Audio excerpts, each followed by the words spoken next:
دنوں میں سب سے بہترین دن، سب سے افضل دن جمعہ کا دن ہے۔ خیر یوم طلعت علیہ الشمس یوم الجمعہ، نبی صلی اللہ علیہ وسلم کا ارشاد ہے سب سے بہترین دن جس پر سورج طلوع ہوتا ہے وہ جمعہ کا دن ہے، اور یہ اجتماع کا دن ہے، سب لوگ جمع ہوتے ہیں، تو اسی لیے اس کو عید کا دن کہا گیا ہے۔ فرمایا ان ھذا یوم عید جعلہ اللہ للمسلمین، کہ یہ عید کا دن ہے، اللہ رب العالمین نے مسلمانوں کے لیے اس کو عید کا دن بنایا ہے، کہ اللہ کے رسول فرماتے ہیں کہ یہ سید الایام ہے اور اللہ کے نزدیک عید الفطر اور عید الاضحیٰ سے زیادہ افضل ہے۔ حدیث کے الفاظ ہیں وہ اعظم عند اللہ من یوم الاضحیٰ و یوم الفطر، کہ اللہ کے نزدیک عظمت والا ہے عید الاضحیٰ اور عید الفطر، اس کی اتنی زیادہ عظمت ہے، اتنی زیادہ فضیلت ہے۔ اللہ کے رسول صلی اللہ علیہ وسلم جو ہے فرمایا کرتے تھے کہ اللہ رب العالمین نے اسی دن یعنی جمعہ کے دن آدم علیہ السلام کو پیدا کیا، اسی دن ان کو جنت میں داخل کیا گیا، اور اسی دن یعنی جمعہ کے دن ان کو زمین پر بھیجا گیا، اور فرمایا اسی دن قیامت بھی قائم ہوگی۔ اللہ کے رسول صلی اللہ علیہ وسلم نے یہ بھی ارشاد فرمایا کہ نحن الآخرون السابقون یوم القیامہ، ہم دنیا میں سب سے آخر میں آئے، یعنی کہ یہود نصارہ اور جتنی قومیں تھیں پہلے آ چکی تھی، لیکن اللہ کے رسول آخری نبی ہیں تو یہ امت بھی آخری امت ہے، لیکن فرمایا قیامت میں سب سے آگے ہوں گے۔ ایسا کسی نے یہود و نصارہ کو ہم سے پہلے کتاب دی گئی اور ہم کو ان کے بعد، لیکن فرمایا اس دن کے بارے میں انہوں نے اختلاف کیا، یعنی جمعہ کے دن، تو اللہ نے ہمیں اس کی طرف رہنمائی فرمائی۔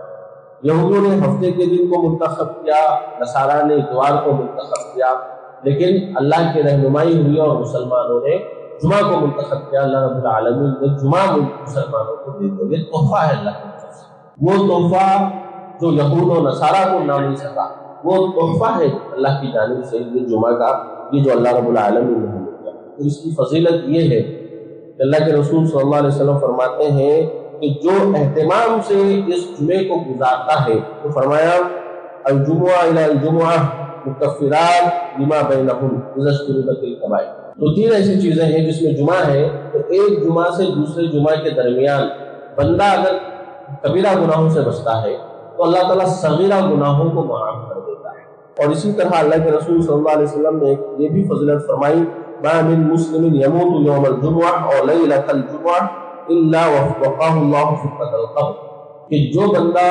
جمعہ کے دن یا جمعہ کی رات کو انتقال کر جاتا ہے تو اللہ تعالیٰ فتنہ قبر سے اس کو محفوظ کر لیتا ہے۔ نبی صلی اللہ علیہ وسلم نے یہ بھی ارشاد فرمایا کہ جمعہ کے دن تین طرح کے لوگ مسجد میں حاضر ہوتے ہیں، ایک بے مقصد حاضر ہوتے ہیں، ان کو وہی چیز یعنی کہ بے مقصد کچھ حاصل نہیں ہوتا،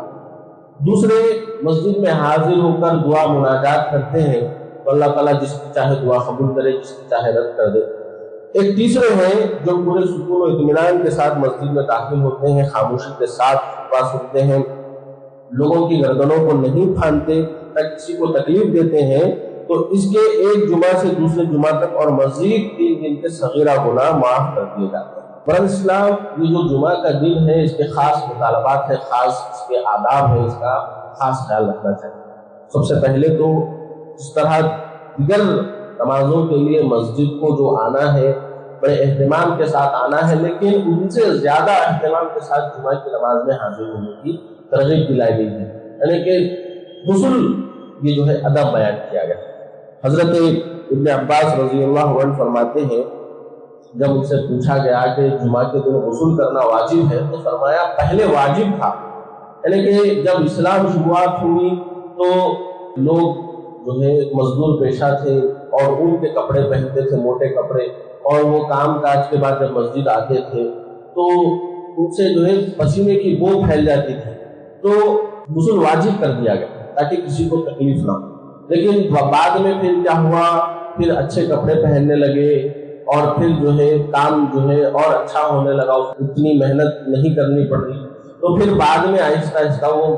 حکم جو ہے منسوخ ہو گیا، تو وہ واجب تو نہیں ہے لیکن جمعہ کے آداب میں سے ہی ہے۔ حضرت ابن عباس رضی اللہ عنہ فرماتے ہیں تو برادر اسلام، جمعہ کے دن خصوصی طور سے غسل کرنا ہے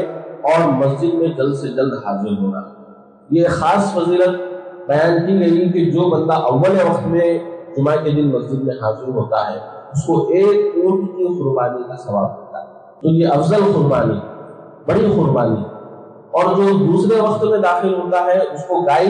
ذبح کرنے، قربانی کرنے کی اس کو جو ہے فضیلت عطا ہوتی ہے، ثواب ملتا ہے۔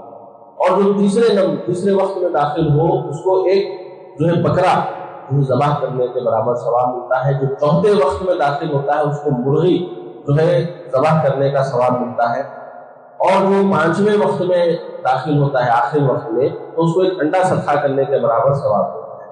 ثواب جو ہے صرف حاضر ہونے پر قربانی کے برابر ثواب مل رہا ہے، جبکہ قربانی کے لیے سال بھر انتظار کرنا پڑتا ہے اور وہ قربانی کا جو ایک دن آتا ہے اس میں قربانی کرنی پڑتی ہے۔ لیکن دیکھیے جمعہ کے دن اول وقت میں آنے والوں کے لیے بڑی خوشخبری ہے کہ ہر جمعہ اول وقت آنے والوں کو ایک اونٹ جو ہے برابر قربانی کرنے کا اس کو ثواب ملا ہے۔ پھر اللہ کے رسول صلی اللہ علیہ وسلم نے جمعہ کے آداب میں سے یہ بھی بیان فرمایا کہ جب جمعہ کو کوئی آ جائے، حالانکہ خطبہ چل رہا ہو لیکن اس کو 2 رکعت نماز پڑھنا چاہیے۔ اللہ کے رسول صلی اللہ علیہ وسلم نے ایک شخص سے پوچھا کیا تم نماز پڑھ چکے؟ کہا نہیں، تو کہا ٹھہرو اور نماز پڑھ کر پڑھو۔ تو اللہ کے رسول فرماتے ہیں اذا جاء احدكم يوم الجمعہ وقد خرج الامام فليصلي ركعتين، جب تم آؤ اس حال میں کہ خطبہ چل رہا ہو تو تم پہلے 2 رکعت نماز پڑھ کے ہی بیٹھا کرو۔ تو یہ خاص تاکید کی گئی ہے، خطبے سے پہلے 2 کر کے جتنی چاہے نمازیں پڑھ سکتے ہو، لیکن خطبے کے بعد جب 2 رکعت فرض ادا ہو جائے اس کے بعد اگر گھر میں پڑھنا ہے 2 رکعت، اگر مسجد میں پڑھنا ہے 4 رکعت پڑھ سکتے ہیں۔ جمعہ سے پہلے کتنی بھی رکعتیں پڑھ سکتے ہیں، منیمم 2 رکعت ہے، اور نماز کے بعد کم سے کم 2 رکعت ہے جو گھر میں ادا کی جائے، اگر مسجد میں ادا کرنا ہے تو 4 رکعت، بس اتنے ہی رکعتیں نماز ادا کرنا ہے۔ اس دن کے اندر خاص طور سے کہا گیا کہ کثرت سے فَإِذَا قُضِيَتِ الصَّلَاةُ فَانتَشِرُوا فِي الْأَرْضِ وَابْتَغُوا مِن فَضْلِ اللَّهِ وَاذْكُرُوا اللَّهَ كَثِيرًا لَعَلَّكُمْ تُفْلِحُونَ۔ نماز جمعہ ختم ہو جائے تو پھر لوٹ جاؤ، اللہ کا فضل تلاش کرو، لیکن یاد رکھو اللہ کا کثرت سے ذکر کرنا تاکہ تم کامیاب ہو جاؤ۔ اب ہوتا کیا تھا، پہلے وقتوں میں ایک خاص دن ہوا کرتا تھا جس میں پورا دن جو ہے عبادت کے لیے اپنے آپ کو فارغ کرنا پڑتا تھا، پورا کا پورا دن۔ اب مثال کے طور پہ یہودیوں نے ہفتے کو منتخب کیا تو پورا ہفتہ جو ہے ان کو کسی بھی بزنس اور جاب کرنے سے، کام کرنے سے روک جائے، صرف عبادت کے لیے وقت ہوتا۔ لیکن مسلمانوں پر تخفیف کی گئی کہ وہ صرف جو ہے اذان سے لے کر، اذان جب جمعہ کی ہو جائے تب سے لے کر ختم ہونے تک اس درمیان میں کوئی کام نہیں کر سکتے، کوئی خرید و فروخت نہیں کر سکتے، دکان کھلی نہیں رکھ سکتے، بند کر دینا چاہیے، سب کاروبار بند کر کے مسجد میں آ جانا چاہیے۔ تو اذان ہوتے ہی کاروبار بند، حرام ہو جاتا ہے۔ تو اذان سے لے کے نماز ختم ہونے تک، اس کے بعد کہا گیا اس کے بعد تم جو ہے پھیل جاؤ، اللہ کا فضل تلاش کرو، یعنی کاروبار کر سکتے ہو، جاب کر سکتے ہو۔ پھر بتایا جا رہا ہے کہ وَاذْكُرُوا اللَّهَ، نماز سے پہلے بھی نماز کے بعد بھی جمعہ کا دن تمہیں اللہ کا ذکر کثرت سے کرنا چاہیے، کامیابی کا ضامن ہے، اللہ کے ذکر سے غافل نہیں رہنا چاہیے۔ پھر فرمایا دعا کا اہتمام کرنا چاہیے۔ جمعہ کی ایک خاص فضیلت یہ بھی ہے کہ اس دن ایک خاص اللہ نے وقت رکھا ہے جس دن دعا جو کی جاتی ہے وہ قبول ہو جاتی ہے۔ تو اسلام جو ہے اپنی دعاؤں کو اٹھا کر رکھتے تھے جمعہ کے دن خاص طور سے مانگنے کے لیے۔ تو اللہ کے رسول صلی اللہ علیہ وسلم فرماتے ہیں کہ جمعہ کے دن ایک ایسی گھڑی ہے، اگر کوئی بندے مسلمان اس وقت ٹھہر کر نماز پڑھے اور دعا کرے تو اللہ تعالیٰ اس کو ضرور عطا کرتے ہیں۔ فَالْتَمِسُوهَا آخِرَ سَاعَةٍ بَعْدَ الْعَصْرِ، تو فرمایا عصر کے بعد کی جو آخری گھڑی ہے اس میں اس گھڑی کو تلاش کرو، اس قبولیت کی گھڑی جو جمعہ کے دن رکھی گئی ہے، عصر کے بعد آخری وقت میں اس کو تلاش کرو۔ تو یہ خاص اوقات ہیں، یعنی کہ یہ مت سمجھے کہ جمعہ پڑھ لیے ختم، نہیں، بلکہ آخری وقت میں مغرب سے پہلے کا جو وقت ہے، عصر کے بعد اور مغرب سے پہلے کا جو وقت ہے، یہ خاص دعا کی قبولیت کا وقت ہوتا ہے۔ اس وقت اپنے لیے جنت مانگیے، اس وقت اپنے گناہوں کے لیے مغفرت طلب کریے، اس وقت اپنی جو جائز خواہشات ہے، جو کاروبار ہے، جو بھی آپ جو ہے اللہ سے مانگے، دعا کی قبولیت کا وقت ہے۔ تو جو بھی موافق کرتا ہے اس گھڑی سے اپنی دعاؤں میں تو اللہ تعالیٰ اس کو ضرور عطا کر دیتے ہیں۔ اللہ کے رسول صلی اللہ علیہ وسلم نے ایک خاص وصیت بھی فرمائی کہ جو ہے میرے حق میں درود بھیجا کرو۔ اللہ کے رسول صلی اللہ علیہ وسلم فرماتے ہیں سب سے افضل دن جمعہ کا دن ہے، اس لیے مجھ پر کثرت سے درود بھیجا کرو۔ تو اللہ کے رسول فرماتے ہیں تمہارا درود مجھ پر پیش کیا جاتا ہے۔ تو اس بندے نے، فلاں بن فلاں نے آپ پر درود بھیجا ہے، تو اللہ کے رسول اس کا جواب دیتے ہیں۔ تو یہاں پر جان پہچان پڑ جا رہی ہے، تو اس پر کا خاص خیال کرتے ہوئے کہ اللہ کے رسول کی شفاعت بھی نصیب ہو، اور جو ہے اس پر جو ہے اللہ کی رحمت اور فرشتوں کی دعا اس کو میسر ہو، تو درود کثرت سے پڑھنا چاہیے۔ تمام جو ہے امور میں آسانی پیدا ہوتی ہے درود کثرت سے پڑھنے۔ اسی طرح سورہ کہف کی تعلیم دی گئی کہ اس میں سورہ کہف خاص طور سے پڑھنا چاہیے۔ فرمایا کہ جو سورہ کہف جمعہ کے دن پڑھتا ہے تو 7 دن آئندہ جمعہ تک اور بلکہ اور مزید تو اس کے لیے روشنی پیدا کر دی جاتی ہے، یہاں سے لے کے کعبہ تک اور یہاں سے لے کے اوپر آسمان تک اتنا زیادہ نور اس کے لیے پھیلا دیا جاتا ہے۔ تو سورہ کہف پڑھنے کی خاص فضیلت جمعہ کے دن،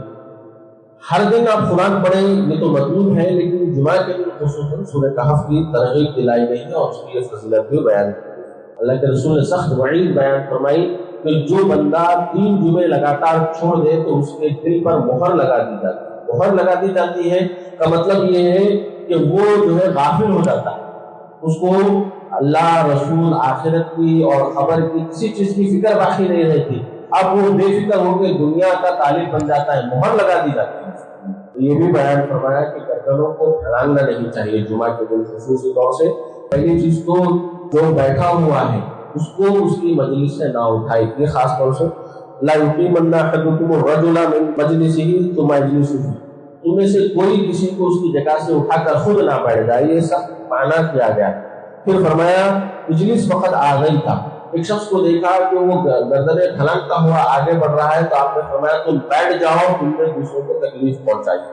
تو دوسروں کو تکلیف نہیں پہنچانا ہے۔ ابو ہریرہ رضی اللہ عنہ فرماتے ہیں لَأَنْ أُصَلِّيَ بِالْحُرَّةِ أَحَبُّ إِلَيَّ مِنْ أَنْ أَتَخَطَّى رِقَابَ النَّاسِ يَوْمَ الْجُمُعَةِ، کہ میں گرم صحن میں ٹہل کر نماز پڑھوں یہ مجھے پسند ہے اس بات سے کہ میں لوگوں کی گردنیں پھیلاتا ہوا آگے بڑھ جاؤں۔ تو کبھی مسجد میں ایسا بھی ہوتا ہے کہ دھوپ صحن میں پڑ رہی ہے اور صحن جو ہے گرم ہو چکا ہے، تو لوگ جو ہے پھلانگتے ہوئے اندر آنا چاہتے ہیں، لیکن ابو ہریرہ فرماتے ہیں کہ گردنیں پھلانگنا یہ خطرناک ہے، مجھے اس سے پسند یہ ہے کہ میں باہر صحن میں ٹھہر کر گرمی میں نماز پڑھ لوں، گرم صحن میں ٹھہر کر نماز پڑھ لوں۔ اسی طرح کعب رضی اللہ عنہ فرماتے ہیں جمعہ چھوڑ دوں یہ پسند ہے مجھے اس بات سے کہ میں لوگوں کی گردنیں پھلانگتا ہوا آگے بڑھ رہا ہوں۔ تو اس قدر جو ہے وہ ڈرتے تھے گردنیں پھلانگنے سے، تو اس لیے اللہ کے رسول صلی اللہ علیہ وسلم نے گردنیں پھلانگنے سے منع فرمایا، لوگوں کو تکلیف نہ ہو، اسی لیے اللہ کے رسول صلی اللہ علیہ وسلم نے منع کر دیا اور فرمایا کہ لغو چیزیں مت کرو۔ اگر